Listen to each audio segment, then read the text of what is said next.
Hello! After 2 episodes with my learned colleague David Fairhurst, it's me again with the EU Week Review today.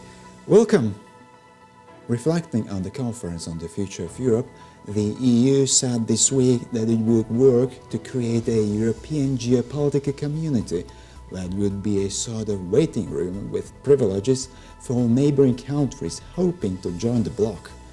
European Council President Charles Michel pledged to put the project on track around the middle of the year, fleshing out an idea put forward by French President Emmanuel Macron to MEPs last week at the final ceremony of the conference on the future of Europe. Michel said that he proposed that a conference be held around or after the summer with EU leaders and partner countries to discuss some specifics. Macron, at the final event of the Conference on the Future of Europe, described a European community that would have at its core the EU but also include countries in its orbit such as Ukraine and Britain. EU lawmakers on Thursday called on the bloc to slap sanctions on German ex-Chancellor Gerhard Schröder and other Europeans who refused to give lucrative board seats at Russian firms. The demand was made in a non-binding resolution approved overwhelmingly by the European Parliament, focused on strengthening the European Union's response to Moscow's war on Ukraine.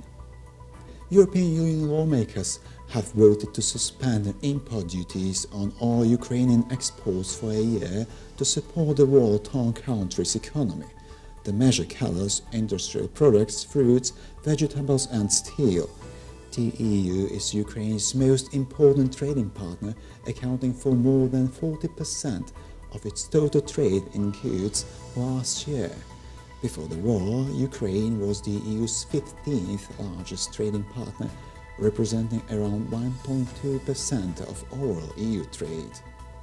German Chancellor Olaf Scholz has reiterated his stance that Ukraine should not be able to benefit from any special rules to accelerate its accession to the European Union.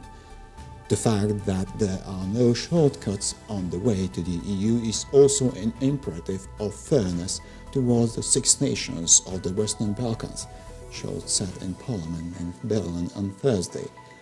Ukraine officially applied for EU membership shortly after the Russian invasion began on the 24th of February.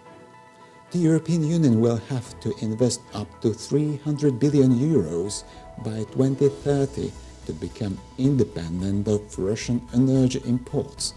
European Commission President Ursula von der Leyen has said, "We must now reduce as soon as possible our dependence on Russian fossil fuels." Von der Leyen said in a speech in Brussels, presenting the EU strategy to break away from Russian energy imports by the end of the decade.